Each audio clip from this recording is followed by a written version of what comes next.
Hello everyone, exam oriented topics YouTube channel ते तुहाडा स्वागत है। अज आपां तुहाडे नाल यूनियन बजट डिस्कस करांगे। यूनियन बजट दा एनालाइज करांगे 10 मिनट्स विच। तुसीं घड़ी ते अपना पूरा टाइम देख लियो। 10 मिनट्स विच आपां प्रॉपर डिटेल च एनालाइज कर लांगे यूनियन बजट नूं ते सिर्फ तुहानूं इस वीडियो नाल ही तुहाडे एग्जाम दे सारे क्वेश्चन कवर हो जाणगे। इह तुसीं ध्यान विच रख लेना है। सो शुरुआत करदे हां।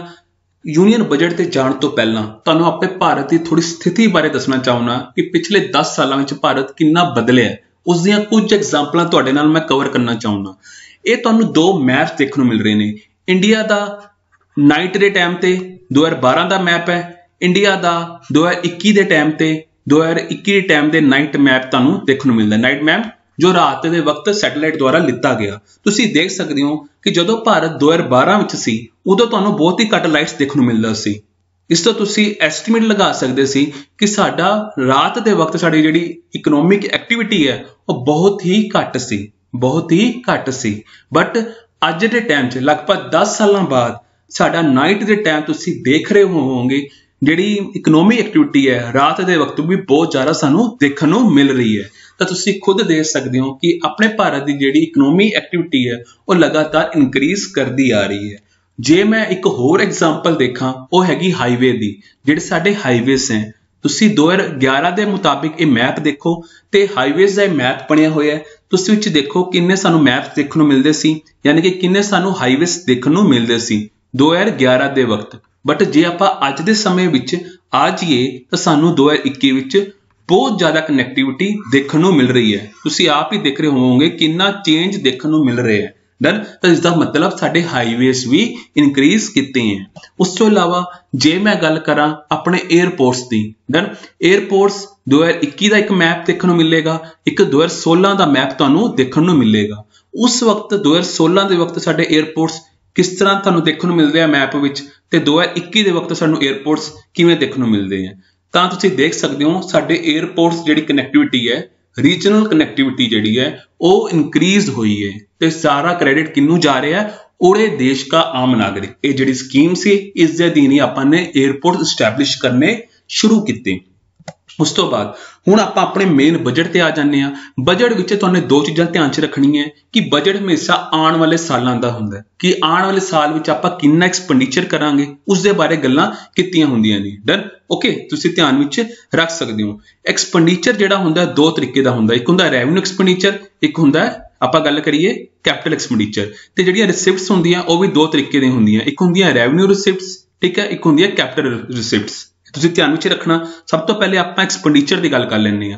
डन, रेवन्यू एक्सपेंडिचर विच आने वाले सालों विच 2022-23 वाला जिहड़ा अगला फाइनैंशियल ईयर है उस विच आपां इन्ना खर्चा करांगे, लगभग 31,94,663 आपां इन्ने करोड़ का खर्चा आपां करांगे। ते जे आपां कैपिटल एक्सपेंडिचर की गल करिए तो तुसीं देख रहे होवोगे जिहड़ा अपना ये साल लंघ के गया उस विच आपां इन्ना खर्चा किया सी, मगर आने वाले साल च आपां एस्टीमेट कर रहे हैं कि आपां लगातार अगे इनक्रीज करते जावांगे, यानी कि 35% असीं ज़्यादा खर्चा करांगे कैपिटल एक्सपेंडिचर विच, ठीक है, यानी कि आपां कैपिटल इन्वेस्टमेंट करांगे। तुहानूं जे ये रियलाइजेशन नहीं हो पा रहा कि रेवन्यू ते कैपिटल च की फर्क है तो सिंपल जी एग्जांपल देना। कैपिटल विच आपां कोई एसेट क्रिएट कर लैंदे आ, बिल्डिंग बना लैंदे आ, देन प्लांट एंड मशीनरी बना लैंदे आ। रेवन्यू विच आपां सिर्फ नॉर्मल डे टू डे खर्चे करदे आ।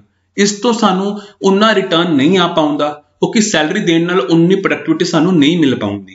बट जे आपां कैपिटल खर्चा करदे आ कल नूं उहदा रेवन्यू सानूं होर अच्छे तरीके नाल देखण नूं मिल जाउंदा है। इह तुसीं ध्यान विच रख लेना। हुण आपां रिसिप्ट्स की गल कर लैंदे आ। रेवन्यू रिसिप्ट्स जिहड़ियां आईयां भारत कोल पिछले साल विच तुसीं देख सकदे हो ते आने वाले ईयर च तुसीं देख सकदे हो कि बहुत ही मतलब इन्ना भी साडा इनक्रीज नहीं कर रहा। 22-23 विच सानूं इन्ने एस्टीमेट है कि इन्ने रेवन्यू रिसिप्ट्स जिहड़ियां वो आणगियां। मगर कैपिटल रिसिप्ट्स विच आपां ने कोशिश की है कि जिहड़ियां 21-22 विच जिहड़ियां रिसिप्ट्स आईयां उस तो तां बहुत ज़्यादा ही आणगियां। तुसीं देख सकदे हो इस ग्राफ विच कि पिछले साल जिहड़ा लंघ के जा रहा 31 मार्च तक दा ते आने वाले साल का एस्टीमेट लगाया है कि बजट एस्टीमेट है कि इन्नियां साडे कोल कैपिटल रिसिप्ट्स आणगियां। डन, सो ये सी मेन बजट का आधार। इस आधार पर असीं सारे काम करने ने, अपना प्रोग्राम चलाने ने, स्कीम चलानियां ने। एक खर्चा है, खर्चा ते जिहड़ी रिसिप्ट्स हैं ਉਹਨਾਂ ਨੂੰ ਐਸਟੀਮੇਟ ਲਗਾਉਣਾ ਜ਼ਰੂਰੀ ਹੈ। ਇਹਨਾਂ ਐਸਟੀਮੇਟ ਲਗਾਉਣ ਤੇ ਹੀ ਅਸੀਂ ਆਪਣੇ ਮਤਲਬ ਕੰਸੋਲੀਡੇਟਿਡ ਫੰਡ ਆਫ ਇੰਡੀਆ ਵਿੱਚੋਂ ਪੈਸਾ ਕਢਾ ਪਾਵਾਂਗੇ। ਇਹ ਤੁਸੀਂ ਧਿਆਨ ਵਿੱਚ ਰੱਖ ਸਕਦੇ ਹੋ। ਡਨ। ਚਲੋ, ਬਜਟ ਤੋਂ ਪ੍ਰੋਪਰ ਮਤਲਬ ਇੱਕ ਪ੍ਰੋਪਰ ਆਪਾਂ ਪੋਜੀਸ਼ਨ ਦੇਖਣ ਤੋਂ ਪਹਿਲਾਂ ਕੁਝ ਚੀਜ਼ਾਂ ਤੁਹਾਨੂੰ ਯਾਦ ਰੱਖਣੀਆਂ ਨੇ। ਇਹ ਐਗਜ਼ਾਮ ਭਾਵੇਂ ਸਟੇਟ ਲੈਵਲ ਦਾ ਹੋਵੇ, ਭਾਵੇਂ ਸਭ ਤੋਂ ਵੱਡੇ ਲੈਵਲ ਦਾ ਐਗਜ਼ਾਮ ਹੋਵੇ, ਯਾਨੀ ਕਿ ਹਾਈਅਰ ਲੈਵਲ ਦਾ ਵੀ ਐਗਜ਼ਾਮ ਹੋਵੇ, ਉਸ ਵਿੱਚ ਇਹ ਕੁਐਸਚਨ ਪੁੱਛੇ ਜਾਂਦੇ ਨੇ। ਸਭ ਤੋਂ ਵੱਡੀ ਗੱਲ ਕਿ ਆਪਣਾ ਭਾਰਤ ਦੀ ਜਿਹੜੀ ਫਾਈਨੈਂਸ਼ੀਅਲ ਈਅਰ ਹੈ 21-22 ਦਾ, ਉਸ ਵਿੱਚ ਸਾਡੀ ਗਰੋਥ ਕਿੰਨੀ ਰਹੇਗੀ? ਤਾਂ ਸਾਫ਼ ਕਿਹਾ ਗਵਰਨਮੈਂਟ ਨੇ ਕਿ 9.2% ਰਹਿਣ ਦਾ ਐਸਟੀਮੇਟ ਹੈ, ਮਗਰ ਰਿਐਲਿਟੀ ਰਿਪੋਰਟਸ ਸਾਨੂੰ 31 ਮਾਰਚ ਤੋਂ ਬਾਅਦ ਹੀ ਪਤਾ ਲੱਗਣਗੇ। ਉਸ ਤੋਂ ਇਲਾਵਾ ਜਿਹੜੀ ਸਾਡੀ ਪ੍ਰੋਡਕਟਿਵ ਲਿੰਕਡ ਇਨਸੈਂਟਿਵ ਸਕੀਮ ਹੈ, ਉਸ ਵਿੱਚ ਆਪਾਂ ਨੇ ਕੋਸ਼ਿਸ਼ ਕੀਤੀ ਹੈ ਕਿ 60 ਲੱਖ ਨਿਊ ਜੌਬਸ ਦੇਣ ਦੀ ਗੱਲ ਆਖੀ ਹੈ। ਉਸ ਤੋਂ ਇਲਾਵਾ ਮੈਂ ਤੁਹਾਨੂੰ ਟੋਟਲ ਐਕਸਪੈਂਡੀਚਰ ਦੱਸ ਚੁੱਕਾ ਕਿ ਕਿੰਨਾ ਰਹੇਗਾ, ਤੇ ਟੋਟਲ ਰਿਸੀਵਟਸ ਤੁਹਾਨੂੰ ਮੈਂ ਦੱਸ ਚੁੱਕਾ ਕਿੰਨਾ ਰਹੇਗਾ। 39.45 ਲੱਖ ਕਰੋੜ ਜਿਹੜਾ ਸਾਡਾ ਐਕਸਪੈਂਡੀਚਰ ਰਹੇਗਾ, 22.84 ਲੱਖ ਕਰੋੜ ਜਿਹੜਾ ਸਾਡਾ ਰਿਸੀਵਟਸ ਰਹਿਣਗੀਆਂ। ਤੇ ਇਹਨਾਂ ਤੁਸੀਂ ਦੇਖ ਰਹੇ ਹੋਵੋਗੇ ਕਿ ਜਿਹੜਾ ਸਾਡਾ ਘਾਟਾ ਹੈ ਉਹ ਸਾਨੂੰ ਦੇਖਣ ਨੂੰ ਮਿਲ ਰਿਹਾ, ਯਾਨੀ ਕਿ ਐਕਸਪੈਂਡੀਚਰ ਜ਼ਿਆਦਾ ਹੋ ਰਿਹਾ, ਰਿਸੀਵਟਸ ਘੱਟ ਹੋ ਰਹੀਆਂ। ਤਾਂ ਇਸੇ ਮੁਤਾਬਿਕ ਆਉਣ ਵਾਲੇ ਸਾਲਾਂ ਲਈ ਸਾਡਾ ਜਿਹੜੀ ਫਿਜ਼ੀਕਲ ਡੈਫਿਸਿਟ ਰਹੇਗਾ ਉਹ ਕਿੰਨਾ ਰਹੇਗਾ? 6.4%। ਤੇ ਉਸ ਤੋਂ ਇਲਾਵਾ ਇਸ ਸਾਲ ਦਾ ਜਿਹੜਾ ਸਾਡਾ ਫਿਜ਼ੀਕਲ ਡੈਫਿਸਿਟ ਰਹੇਗਾ ਉਹ ਰਿਹਾ ਆਪਣਾ 6.9%, ਯਾਨੀ ਕਿ ਅਸੀਂ ਐਸਟੀਮੇਟ ਕੀਤਾ ਸੀ 6.8%, ਮਗਰ ਰਿਹਾ ਕਿੰਨਾ? 6.9%। ਡਨ। ਸੋ ਸਾਡਾ ਮੇਨ ਪੋਜੀਸ਼ਨ ਤੇ ਆਪਾਂ ਆ ਜਾਂਦੇ ਹਾਂ ਬਜਟ ਦੀ। ਬਜਟ 4 ਪਿਲਰਾਂ ਤੇ ਖੜਾ ਹੈ। ਸਭ ਤੋਂ ਪਹਿਲਾ ਪੀਐਮ ਗਤੀ ਸ਼ਕਤੀ, ਦੂਜਾ ਪਿਲਰ ਇਨਕਲੂਸਿਵ ਡਿਵੈਲਪਮੈਂਟ, ਤੀਜਾ ਪ੍ਰੋਡਕਟਿਵ ਇਨਹੈਂਸਮੈਂਟ, ਚੌਥਾ ਫਾਈਨੈਂਸਿੰਗ ਆਫ ਇਨਵੈਸਟਮੈਂਟ। ਇਹ ਤੁਸੀਂ ਧਿਆਨ ਵਿੱਚ ਰੱਖ ਲੈਣਾ। ਸ਼ੁਰੂਆਤ ਕਰਦੇ ਹਾਂ ਪੀਐਮ ਗਤੀ ਸ਼ਕਤੀ ਤੋਂ।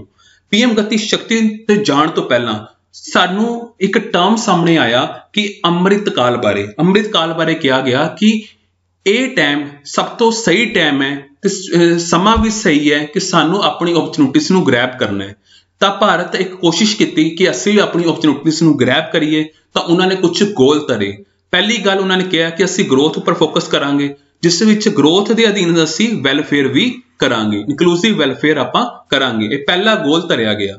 ਦੂਜਾ ਕਿਹਾ ਕਿ ਆਉਣ ਵਾਲਾ ਸਮਾਂ ਟੈਕਨੋਲੋਜੀ ਦਾ ਹੈ, ਤਾਂ ਅਸੀਂ ਟੈਕਨੋਲੋਜੀ ਨੂੰ ਪ੍ਰਮੋਟ ਕਰਾਂਗੇ ਤੇ ਟੈਕਨੋਲੋਜੀ ਦੇ ਆਧਾਰ ਤੇ ਆਪਾਂ ਡਿਵੈਲਪਮੈਂਟ ਕਰਾਂਗੇ, એનર્ਜੀ ਨੂੰ ਡਿਵੈਲਪ ਕਰਾਂਗੇ, ਰੀਨਿਊਏਬਲ એનર્ਜੀ ਨੂੰ ਸਾਹਮਣੇ ਲਿਆਵਾਂਗੇ। ਤੀਜਾ ਪ੍ਰਾਈਵੇਟ ਇਨਵੈਸਟਮੈਂਟ ਨੂੰ ਬੂਸਟ ਕਰਾਂਗੇ। ਇਹ ਤੁਸੀਂ ਧਿਆਨ ਵਿੱਚ ਰੱਖ ਲੈਣਾ। ਅੱਗੇ ਦੇਖੋ, ਪੀਐਮ ਗਤੀ ਸ਼ਕਤੀ ਕੋਈ ਅੱਜ ਦੀ ਮਤਲਬ ਸਿਸਟਮ ਨਹੀਂ ਹੈ।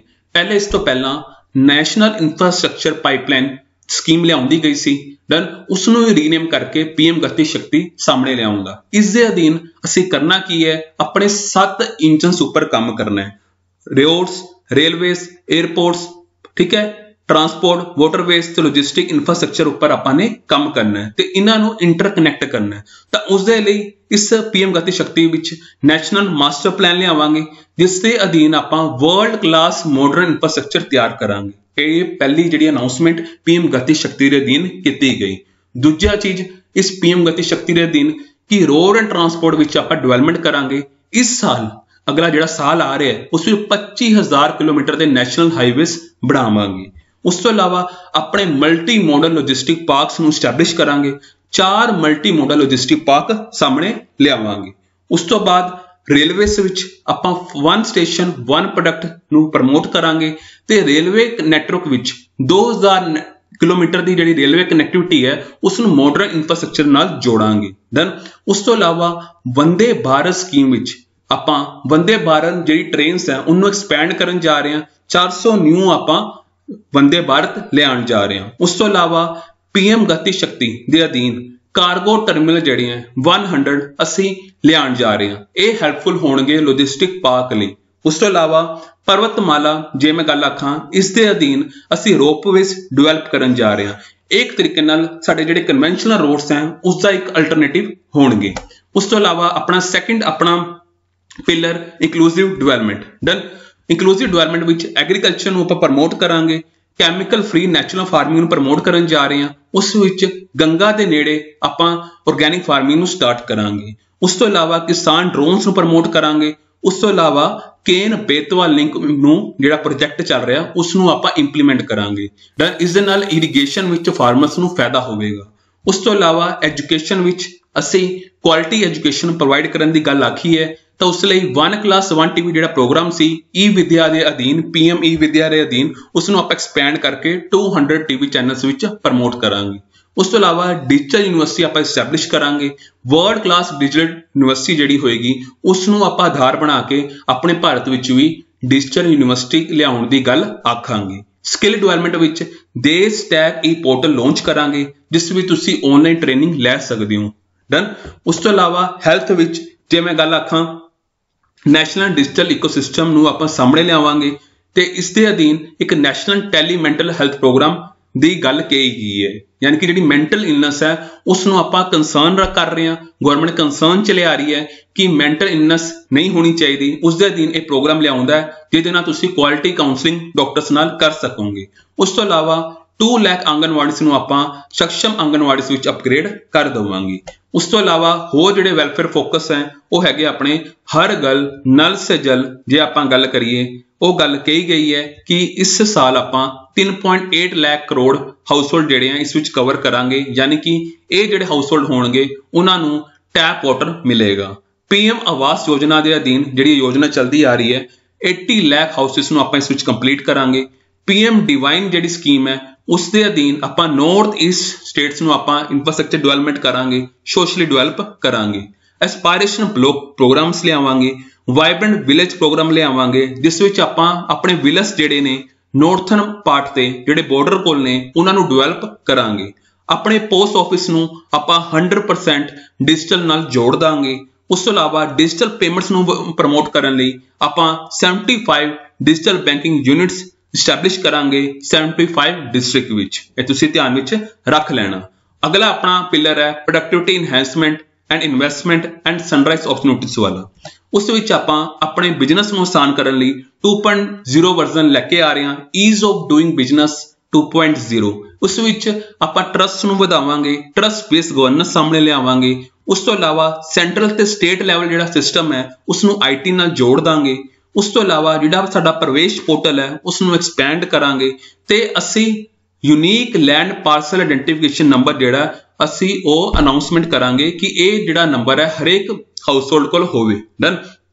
ਤਾਂ ਕਿ ਲੈਂਡ ਰਿਕਾਰਡਸ ਨੂੰ ਆਪਾਂ ਡਿਜੀਟਲੀ ਕਨੈਕਟ ਕਰ ਸਕੀਏ। ਉਸ ਤੋਂ ਇਲਾਵਾ ਐਮਨੀਨੇਸ਼ਨ ਵਿਜ਼ੂਅਲ ਜੇ ਆਪਾਂ ਕਹੀਏ ਔਰ ਗੇਮਿੰਗ ਨੂੰ ਪ੍ਰਮੋਟ ਕਰਨ ਲਈ ਆਪਾਂ ਅੱਗੇ ਇੱਕ ਟਾਸਕ ਫੋਰਸ ਐਸਟੈਬਲਿਸ਼ ਕਰਾਂਗੇ, ਯਾਨੀ ਕਿ ਅਸੀਂ ਚਾਹੁੰਦੇ ਹਾਂ ਐਨੀਮੇਸ਼ਨ ਵਿਜ਼ੂਅਲ ਤੇ ਗੇਮਿੰਗ ਵਿੱਚੋਂ ਇਹ ਭਾਰਤ ਅੱਗੇ ਆ ਕੇ ਸਾਹਮਣੇ ਆਵੇ, ਉਹ ਵੀ ਕੰਪੀਟੀਟਿਵ ਬਣੇ, ਗਲੋਬਲੀ ਕੰਪੀਟੀਟਿਵ ਬਣੇ ਤੇ ਉਸ ਨੂੰ ਪੀਐਲਆਈ ਸਕੀਮ ਦਾ ਆਧਾਰ ਬਣਾਵਾਂਗੇ। ਉਸ ਤੋਂ ਇਲਾਵਾ ਡਿਫੈਂਸ ਵਿੱਚ ਵੀ ਆਪਾਂ ਰਿਸਰਚ ਡਿਵੈਲਪਮੈਂਟ ਨੂੰ ਪ੍ਰਮੋਟ ਕਰਨ ਜਾ ਰਹੇ ਹਾਂ। ਉਸ ਲਈ ਆਪਾਂ ਚਾਹੁੰਦੇ ਹਾਂ ਕਿ ਜੇ ਕੋਈ ਰਿਸਰਚ ਡਿਵੈਲਪਮੈਂਟ ਚਾਹਣਾ ਚਾਹੁੰਦਾ ਹੈ ਤਾਂ ਉਹਦੇ ਲਈ ਇਹ ਸੈਕਟਰ ਖੁੱਲ੍ਹਾ ਹੈ, ਉਹ ਆ ਸਕਦਾ ਹੈ, ਸਟਾਰਟਅਪ ਸਟਾਰਟ ਕਰ ਸਕਦਾ ਹੈ। ਦੈਨ ਇਕਵਿਪਮੈਂਟਸ ਲਈ ਜੇ ਕੋਈ ਸਟਾਰਟਅਪ ਸਟਾਰਟ ਕਰਨਾ ਚਾਹੁੰਦਾ ਹੈ ਉਹ ਕਰ ਸਕਦਾ ਹੈ। ਉਸ ਤੋਂ ਇਲਾਵਾ ਆਪਣੀ ਜ਼ਿੰਦਗੀ ਨੂੰ ਆਸਾਨ ਕਰਨ ਲਈ ਅਸੀਂ ਈ ਪਾਸਪੋਰਟ ਸੇਵਾ ਸਾਹਮਣੇ ਲਿਆਵਾਂਗੇ। ਉਸ ਤੋਂ ਇਲਾਵਾ ਜਿਹੜੇ ਸਾਡੇ ਬਿਲਡਿੰਗ ਬਾਈ ਲਾਜ਼ ਹੈ ਹਨਾ ਉਹਨਾਂ ਨੂੰ ਮਾਡਰਨਾਈਜੇਸ਼ਨ ਵਿੱਚ ਤਬਦੀਲ ਕਰ ਦਾਂਗੇ। ਦੈਨ ਉਸ ਤੋਂ ਇਲਾਵਾ ਜਿਹੜੀ ਸਾਡੀ ਟਾਊਨ ਪਲੈਨਿੰਗ ਸਕੀਮਸ ਹੈ ਉਹਨੂੰ ਆਪਾਂ ਇੰਪਲੀਮੈਂਟ ਕਰਾਂਗੇ ਤੇ ਇੱਕ ਐਸਟੈਬਲਿਸ਼ ਕਰਾਂਗੇ centre of excellence in urban planning, ਕਿਉਂਕਿ ਸ਼ਹਿਰਾਂ ਵਿੱਚ ਦੇਖਣ ਨੂੰ ਮਿਲਿਆ ਕਿ ਅਰਬਨ ਜਿਹੜੀ ਕਨੈਕਟੀਵਿਟੀ ਹੈ ਉਹ ਬਹੁਤ ਹੀ ਕੰਜਸਟਿਡ ਹੈ, ਨਾਰਮਲੀ ਚੰਡੀਗੜ੍ਹ ਵਾਂਗ ਨਹੀਂ ਬਣੀ ਹੋਈ। ਤਾਂ ਉਸ ਤਰੀਕੇ ਨਾਲ ਅਸੀਂ ਇੱਕ ਸੈਂਟਰ ਆਫ ਐਕਸੀਲੈਂਸ ਐਸਟੈਬਲਿਸ਼ ਕਰਾਂਗੇ ਜੋ ਅਰਬਨ ਪਲੈਨਿੰਗ ਨੂੰ ਮਤਲਬ ਪ੍ਰਮੋਟ ਕਰੇਗਾ, ਅੱਛੀ ਅਰਬਨ ਪਲੈਨਿੰਗ ਨਿਕਾਲ ਕੇ ਪਲੈਨਿੰਗ ਜਿਹੜੀ ਹੈ ਸਾਹਮਣੇ ਲਿਆਏਗਾ। ਉਸ ਤੋਂ ਇਲਾਵਾ ਬੈਟਰੀ ਸਵੈਪਿੰਗ ਪਾਲਿਸੀ ਸਾਹਮਣੇ ਲਿਆਵਾਂਗੇ। ਇਹ ਇੱਕ ਅਲਟਰਨੇਟਿਵ ਹੋਏਗਾ ਸਾਡੇ ਜਿਹੜੇ ਚਾਰਜਿੰਗ ਸਟੇਸ਼ਨਸ ਜਿਹੜੇ ਅਰਬਨ ਏਰੀਆ ਵਿੱਚ ਹੈ ਉਹਦਾ ਇੱਕ ਅਲਟਰਨੇਟਿਵ ਸੋਲੂਸ਼ਨ ਹੋਏਗਾ। ਡਨ। ਜਿਹਦੇ ਨਾਲ ਆਪਾਂ ਆਪਣੀ ਬੈਟਰੀ ਨੂੰ ਸਵੈਪ ਕਰ ਸਕਾਂਗੇ। ਉਸ ਤੋਂ ਇਲਾਵਾ ਲਾਸਟ ਆਪਣਾ ਪਿਲਰ ਫਾਈਨੈਂਸਿੰਗ ਆਫ ਇਨਵੈਸਟਮੈਂਟ। ਉਸ ਵਿੱਚ ਆਪਾਂ ਪਬਲਿਕ ਇਨਵੈਸਟਮੈਂਟ ਉੱਪਰ ਆਪਾਂ ਜ਼ੋਰ ਦਿੱਤਾ ਹੈ ਕਿ ਪਬਲਿਕ ਇਨਵੈਸਟਮੈਂਟ ਹੋਣੀ ਚਾਹੀਦੀ ਹੈ। ਇਸ ਦਾ ਮਤਲਬ ਕਿ ਪ੍ਰਾਈਵੇਟ ਇਨਵੈਸਟਮੈਂਟ ਨੂੰ ਆਪਾਂ ਜੋੜ ਦੇਣ ਜਾ ਰਹੇ ਹਾਂ ਇੱਕ ਅਗਲੇ ਸਾਲ ਵਿੱਚ। ਡਨ। ਤੇ ਉਸ ਤੋਂ ਇਲਾਵਾ ਆਰਬੀਆਈ ਜਿਹੜੀ ਹੈ ਉਹ ਆਪਣੀ ਕਰੰਸੀ ਜਿਹੜੀ ਹੈ ਡਿਜੀਟਲ ਉਹ ਸਟਾਰਟ ਕਰਨ ਜਾਏਗੀ ਇਸ ਸਾਲ, ਤੇ ਤੁਸੀਂ ਧਿਆਨ ਵਿੱਚ ਰੱਖ ਲੈਣਾ। ਉਸ ਤੋਂ ਇਲਾਵਾ ਅਸੀਂ ਸਟੇਟਸ ਨੂੰ ਪੈਸਾ ਪ੍ਰੋਵਾਈਡ ਕਰਨਾ ਚਾਹੁੰਦੇ ਹਾਂ ਤਾਂ ਕਿ ਉਹ ਕੈਪੀਟਲ ਇਨਵੈਸਟਮੈਂਟ ਕਰੇ। ਤਾਂ ਇਸ ਸਾਲ ਤੁਸੀਂ ਦੇਖੋਗੇ ਕਿ ਗਵਰਨਮੈਂਟ ਜਿਹੜੀ ਹੈ ਸੈਂਟਰਲ ਗਵਰਨਮੈਂਟ ਬਹੁਤ ਸਾਰਾ ਪੈਸਾ ਸਟੇਟਸ ਨੂੰ ਪ੍ਰੋਵਾਈਡ ਕਰੇਗੀ। ਉਸ ਤੋਂ ਇਲਾਵਾ ਸਟੇਟਸ ਨੂੰ ਇਹ ਅਲਾਉ ਕਰ ਦਿੱਤਾ ਹੈ ਕਿ ਉਹ ਆਪਣੀ ਜੀਡੀਪੀ ਦਾ ਯਾਨੀ ਕਿ ਜੀਐਸਡੀਪੀ ਦਾ 4% ਫਿਜ਼ੀਕਲ ਡੈਫਿਸਿਟ ਰੱਖ ਸਕਦੇ ਹਨ, ਜਿਸ ਵਿੱਚੋਂ 0.5% ਉਹ ਆਪਣੇ ਪਾਵਰ ਸੈਕਟਰ ਰਿਫਾਰਮਸ ਉੱਪਰ ਯੂਜ਼ ਕਰ ਸਕਦੇ ਹਨ। ਉਸ ਤੋਂ ਇਲਾਵਾ ਅਸੀਂ ਆਪਣੇ ਕੈਪੀਟਲ ਐਕਸਪੈਂਡੀਚਰ ਨੂੰ ਪ੍ਰਮੋਟ ਕਰਨ ਲਈ ਤੁਸੀਂ ਗ੍ਰਾਫ ਦੇਖ ਸਕਦੇ ਹੋ। ਆਉਣ ਵਾਲੇ ਸਾਲ 'ਚ ਆਪਾਂ ਕੈਪੀਟਲ ਐਕਸਪੈਂਡੀਚਰ ਇਨਕਰੀਜ਼ ਕਰਾਂਗੇ। ਦੈਨ ਤੁਸੀਂ ਦੇਖ ਸਕਦੇ ਹੋ। ਦੈਨ ਆ ਤੁਸੀਂ ਦੇਖੋ 22-23 ਵਿੱਚ ਅਸੀਂ ਸੋਚਿਆ ਕਿ ਸਾਡਾ ਐਕਸਪੈਂਡੀਚਰ ਇਨਕਰੀਜ਼ ਹੋਣਾ ਚਾਹੀਦਾ, ਪਹਿਲੇ ਕਿੰਨਾ ਸੀ ਤੇ ਹੁਣ ਵਧਣਾ ਚਾਹੀਦਾ। ਪਹਿਲੇ ਸਾਨੂੰ ਇੰਨਾ ਦੇਖਣ ਨੂੰ ਮਿਲਦਾ ਸੀ, ਆਉਣ ਵਾਲੇ ਟਾਈਮ 'ਚ ਆਪਾਂ ਇਹਨੂੰ ਇਨਕਰੀਜ਼ ਕਰਾਂਗੇ। ਡਨ। ਤੇ ਆਪਣੇ ਰੈਵਨਿਊ ਐਕਸਪੈਂਡੀਚਰ ਨੂੰ ਘਟਾਉਣ ਦੀ ਗੱਲ ਆਖੀ ਗਈ ਹੈ। ਡਨ। ਉਸ ਤੋਂ ਇਲਾਵਾ ਜਿਹੜੇ ਸਾਡੇ ਹੁਣ ਟੈਕਸ ਵਾਲਾ ਸਿਸਟਮ ਹੈ, ਟੈਕਸ ਵਿੱਚ ਆਪਾਂ ਕੋਈ ਸਲੈਬ ਰੇਟ ਚੇਂਜ ਨਹੀਂ ਕੀਤੀ ਹੈ, ਇਹ ਤੁਸੀਂ ਇੱਕ ਫਰੇਮ 'ਚ ਦੇਖ ਸਕਦੇ ਹੋ। ਡਨ। ਉਸ ਤੋਂ ਇਲਾਵਾ ਐਡੀਸ਼ਨਲ ਜਿਹੜੇ ਟੈਕਸ ਪ੍ਰਪੋਜ਼ਲ ਨੇ ਉਹ ਕਿਹੜੇ ਨੇ, ਕਿਉਂਕਿ ਅਸੀਂ ਕਰੰਸੀ ਦੀ ਗੱਲ ਆਖ ਰਹੇ ਹਾਂ, ਕ੍ਰਿਪਟੋ ਕਰੰਸੀ ਦੀ ਗੱਲ ਆਖ ਰਹੇ ਹਾਂ, ਤਾਂ ਗਵਰਨਮੈਂਟ ਨੇ ਸਾਫ਼ ਕਰਤਾ ਕੋਈ ਵੀ ਵਰਚੁਅਲ ਐਸੈਟ ਹੋਏਗਾ, ਫॉर एग्जांपल ਕ੍ਰਿਪਟੋ ਕਰੰਸੀ, ਉਸ ਦੀ ਇਨਕਮ ਉੱਪਰ ਜੇ ਉਸ ਵਿੱਚ ਕੋਈ ਇਨਕਮ ਹੁੰਦੀ ਹੈ ਤੁਹਾਨੂੰ, ਉਸ ਦੇ ਉੱਪਰ 30% ਟੈਕਸ ਲੱਗੇਗਾ। ਉਸ ਤੋਂ ਇਲਾਵਾ ਮਿਨੀਮਮ ਅਲਟਰਨੇਟਿਵ ਟੈਕਸ ਜਿਹੜਾ ਲੱਗਦਾ ਸੀ ਉਹਨੂੰ ਘਟਾ ਕੇ 15% ਕਰ ਦਿੱਤਾ ਗਿਆ। ਜਿਹੜੀ ਕੋਆਪਰੇਟਿਵ ਸੁਸਾਇਟੀ ਸੀ ਜਿਨ੍ਹਾਂ ਦੀ ਇਨਕਮ 1 ਕਰੋੜ ਤੋਂ 5 ਕਰੋੜ ਤੱਕ ਹੁੰਦੀ ਸੀ, ਉਹਨਾਂ ਦੇ ਉੱਪਰ ਜਿਹੜਾ ਸਰਚਾਰਜ ਲੱਗਦਾ ਸੀ ਉਹ 12% ਤੋਂ ਘਟਾ ਕੇ 7% ਕਰ ਦਿੱਤਾ ਗਿਆ। ਜਿਹੜਾ ਲੌਂਗ ਟਰਮ ਕੈਪੀਟਲ ਗੇਨ ਹੁੰਦਾ ਸੀ ਕਿਸੇ ਵੀ ਐਸੈਟ ਨੂੰ ਲੈ ਕੇ, ਉਸ ਦੇ ਉੱਪਰ ਸਰਚਾਰਜ ਜਿਹੜਾ 15% ਹੀ ਫਿਕਸ ਕਰ ਦਿੱਤਾ ਗਿਆ। ਉਸ ਤੋਂ ਇਲਾਵਾ ਅਨਬਲੈਂਡਡ ਫਿਊਲ ਯਾਨੀ ਕਿ ਜਿਸ ਵਿੱਚ ਇਥਾਨੋਲ ਮਿਕਸ ਨਹੀਂ ਹੈ, ਉਸ ਦੇ ਉੱਪਰ ਹੁਣ ਐਡੀਸ਼ਨਲ ਐਕਸਾਈਜ਼ ਡਿਊਟੀ ₹2 ਪਰ ਲੀਟਰ ਲੱਗੇਗੀ। ਇਹ ਤੁਸੀਂ ਧਿਆਨ ਵਿੱਚ ਰੱਖ ਲੈਣਾ। ਕਿਹੜੀ ਚੀਜ਼ਾਂ ਸਸਤੀਆਂ ਹੋਣਗੀਆਂ? Clothes, stones, diamonds, jewellery, mobile phones, mobile phone chargers, custom duty जी लगती सी chemical needed for petroleum products, उस तो इलावा custom duty on certain chemicals, उस तो इलावा concessional custom duty on steel scrap extended for 1 year. Done.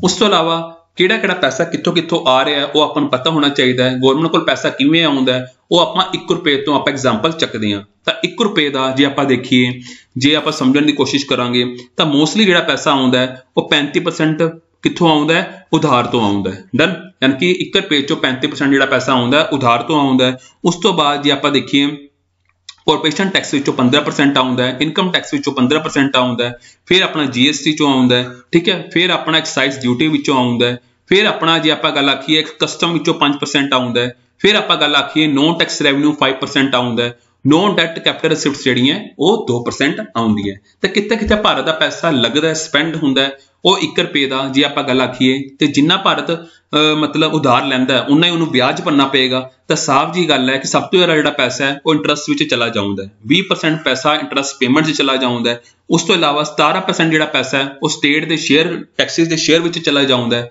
10% ਜਿਹੜਾ ਪੈਸਾ ਹੈ ਉਹ ਫਾਈਨੈਂਸ ਕਮਿਸ਼ਨ ਤੇ ਅਦਰ ਟਰਾਂਸਫਰ 'ਚ ਚਲਾ ਜਾਉਂਦਾ ਹੈ। 15% ਜਿਹੜਾ ਪੈਸਾ ਹੈ ਉਹ ਸੈਂਟਰ ਸੈਕਟਰ ਸਕੀਮ 'ਚ ਚਲਾ ਜਾਉਂਦਾ ਹੈ। ਅਦਰ ਐਕਸਪੈਂਡੀਚਰ 9% ਹੁੰਦਾ ਹੈ। ਬਾਕੀ ਤੁਸੀਂ देख सकते हो। डन। सो ये सी अपना बजट के highlights with in the upon 15 minutes which complete कर लिया। So thank you very much.